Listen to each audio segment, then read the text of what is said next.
or to implement reduced order models. They provide a very good trade-off between computational cost, computational burden with respect to three-dimensional or higher dimensional models and accuracy, because they are based on a simplified representation. In general, when three-dimensional models of cardiac function are considered, then zero-dimensional or lumped parameter models are implemented, as we have seen in the last talk, either Wien-Kessel or more general global loops 0D models. So the main topic, the main objective here was to consider a more complex representation that is based on three ingredients. The first one is, of course, electrophysiology. So in our lab, the computational cardiology lab at the Medical University of Graz, we have implemented in OpenCarb a reaction equal modelization that is based on reaction diffusion and monodomain equation. When we deal with mechanics, of course, and other important ingredients, we have to consider Cauchy equation with inertial terms, and as you can see, what we have as a second order Euler-Kirchhoff stress tensor is based on an additive stress, two additive stress components. The first one is based on the assumption that we have an upper elastic medium, of course, nearly incompressible and anisotropic. And then we, at the moment, we have considered for this study a phenomenological law model for active stress generation that was proposed by Steve Nieder and colleagues at King's College. And here we have our extension of the model, where instead of considering lumped representation or 0D after load models, we integrated a one-dimensional implementation that is based on classical Euler equation of one-dimensional circulation. So we have conservation of mass, conservation of momentum. As you can see, we have cross-sectional area, we have velocity, fluid velocity, and pressure at the vessel walls. Of course, we need a closure condition that is provided by the tube law that has two components that take into account, of course, elastic and viscous properties of the vessel. This beta will come later in the talk. For the 1D geometry, we can consider very simple geometries or more complex networks. And of course, then if we don't consider closed loop models, then we consider as closing boundary condition Wien-Kessel. For example, in this study, we consider three-dimensional Wien-Kessel model.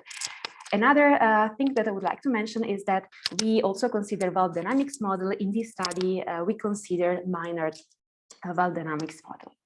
So just to have a flavor of how the coupling is performed, of course, one should try to prescribe the intracavitary pressure, but since we're dealing with a nonlinear problem that is then solved by linearization with Newton method, that would create oscillation or that would not be stable.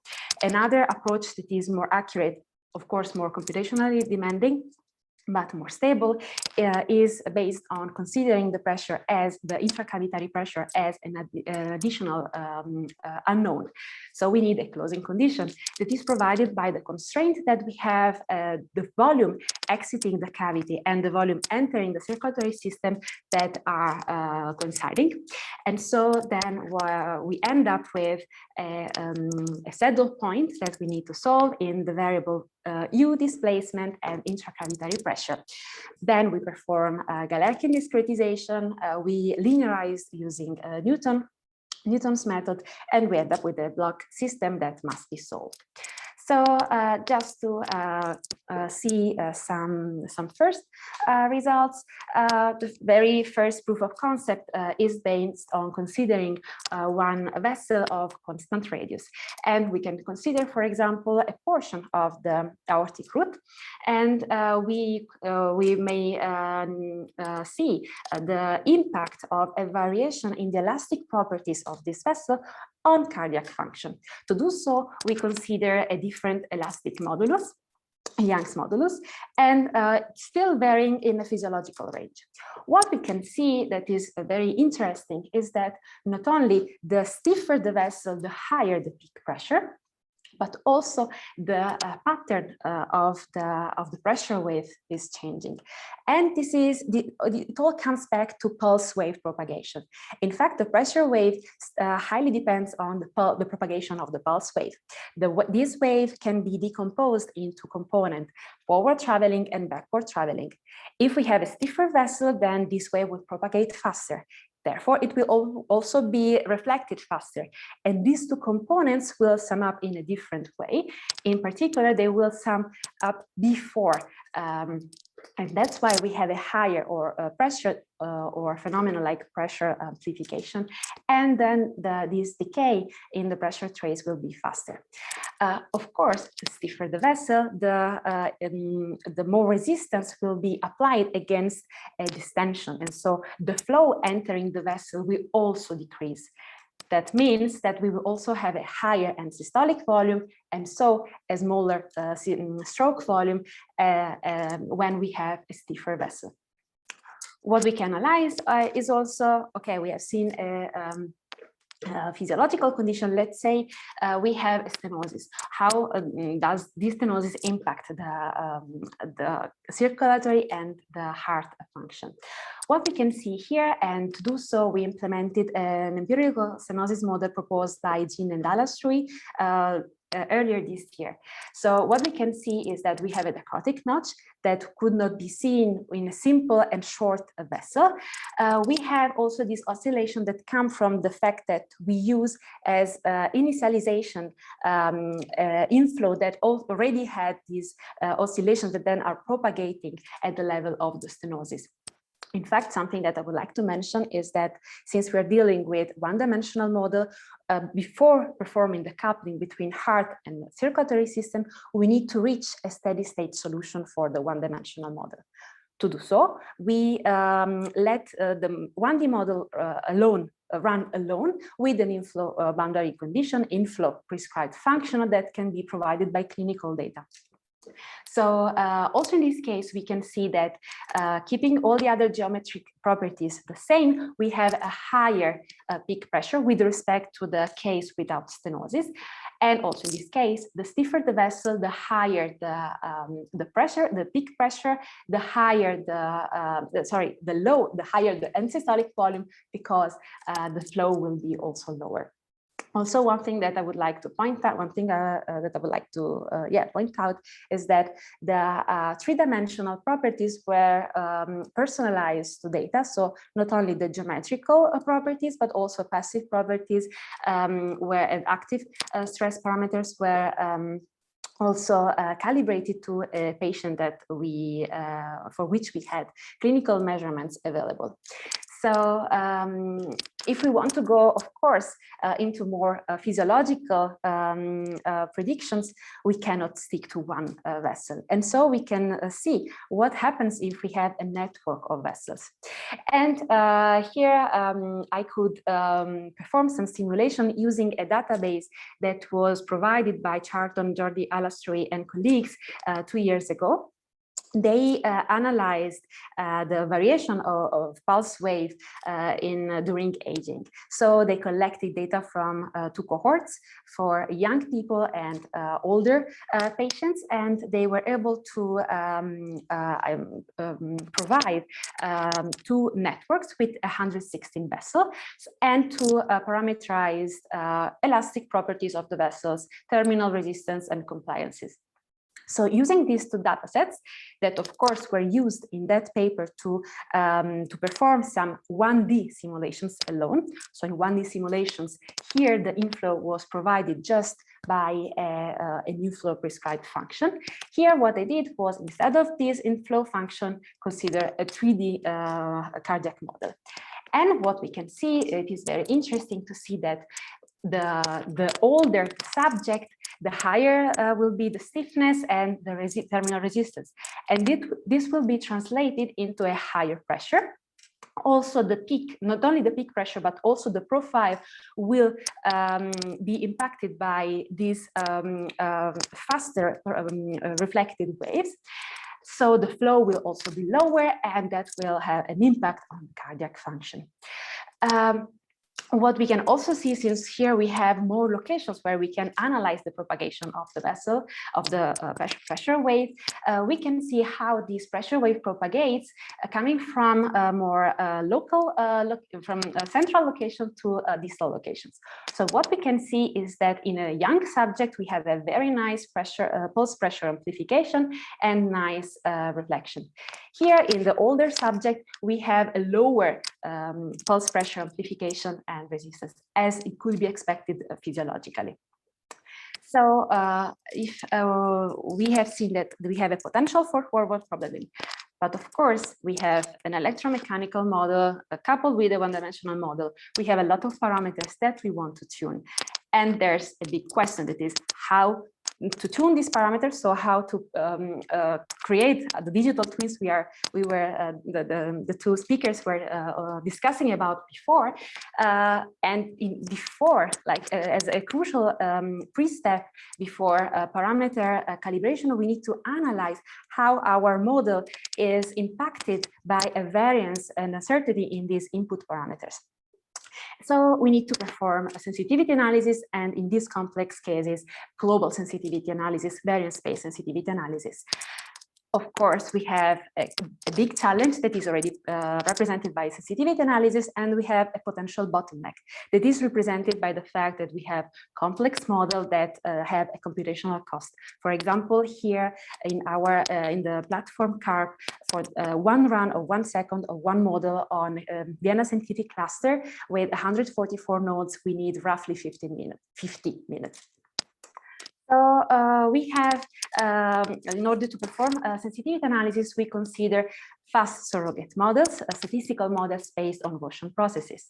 So let's say we have our map, our highly nonlinear map, and we want to approximate with two terms. The first one is a linear regression, and then up to this linear regression, we have a center, so zero mean Gaussian process, where we have a classical exponential kernel, radial basis function kernel. So how the pipeline works in this case. First of all, we need to identify some input parameters that are interesting for our case that we want to analyze, and we sample them, for example, using a Latin hypercube design. Then, starting from these samples, we perform forward simulations so that we can build our input-output training dataset. Once we have these two matrices, then we can train our Gaussian process using 5-fold cross-validation. And our measure for accuracy is classical R2 determination score. So once we have then our emulator trained, we can estimate some effects, some terms of variance space sensitivity analysis, in particular, subwall first and second and total effects using Santelli method. The whole pipeline was based on implementation that was developed by collaborators at KCL, Stefano Longobardi, and it is freely available on GitHub, and it is called GPTGB. So let's see, in our case, what we wanted to analyze. We have 3 input parameters based on Bin-Kessel and elastic properties of the vessel wall. And then we extract some output features that are interesting or that are important for our case. For example, maximum pressure, minimum pressure, delta P, maximum flow, maximum pressure, reflection index, interval between minimum, like opening pressure, and maximum pressure, or between maximum pressure and then the systolic pressure. And then we see how once we have our samples and we run our simulations, first of all, we can see how this map can or how these inputs behave with respect to these outputs. And we can already see here very easily that there are some combination of input-output sets where we have some patterns that we can see. And once we have then the prediction for the GPE, we can see that for the first 5 output features, we have a striking good prediction and accuracy for our emulator. So we have very high R2 scores. There are 2 other outputs, 2 other GPEs that were emulated where the prediction was not that good, and that was due to the fact that for this simulation, we just consider one vessel. With more complex geometries, we will also have more accurate results. And so, of course, once we move to sensitivity analysis, we can see very interesting results that are very highly correlated with one can analyze from physiological physiological point. For example, the maximum flow is highly associated with the elastic properties, and the impact of the 1D model is very, very strong. On the other hand, the total resistance is highly impacting the distance, the time interval between minimum and maximum pressure, and so on. So to wrap up, we have shown that there is a feasibility and there is a potential to use a coupled 3D model of cardiac function with afterload one-dimensional model of circulation. Of course, there is a need for sensitivity analysis in the direction of validation, verification, and uncertainty quantification. And in combination with Gaussian processes, it is possible to go towards personalization of these coupled models. Of course, there's still a lot to do. First of all, we want to implement, we have already implemented, but we want to consider in the framework of this coupled model, more complex left-dependent active stress model. Then use sensitivity analysis on a higher set of input parameters to see also the effect, the interaction with electrophysiology and active stress parameters. Another extension will be coupling with biventricular models and closed loop models to see also effect of the vascular system on the preload on the cardiac function. And that's all for my presentation. Thank you very much. Thank you, Federica, for the very interesting talk. It's something that is missing in our model, the coupling with one-dimensional vessels. So it was very interesting for me. If there are any kind of question from the audience?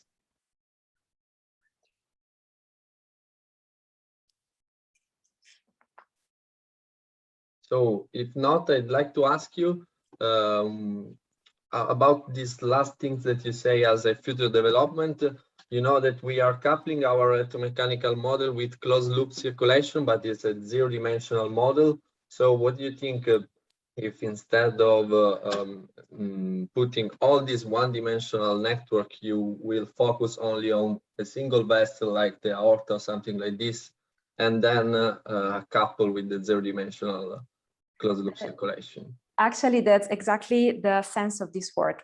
We're not saying that one-dimensional models will be the only way to go through. It depends. It highly depends on the clinical application in mind, because there are some pathologies where the impact of the cardiovascular system is more important, and so you need a higher level of discretization of approximation. And of course, you do need for every clinical application a very accurate network. You can, and there are a lot of contribution in this sense, you can find a trade-off between how many vessels, how accurate your 1D representation should be, and then you can couple with 0D models. Of course, it would be like in this case, the contribution of the 1D discretization is not very important with respect to the burden represented by the 3-dimensional model, but it is a burden in terms of parameters that you need to personalize. So of course, it will be then an integration, a multi-scale, as we were saying also before in the conference, of 3D, 1D, and 0D that then is the key and must be tuned with respect to the application that is in mind. That for sure. Okay, thank you very much. Thanks a lot. Thank you. Thank you very much. So if there are no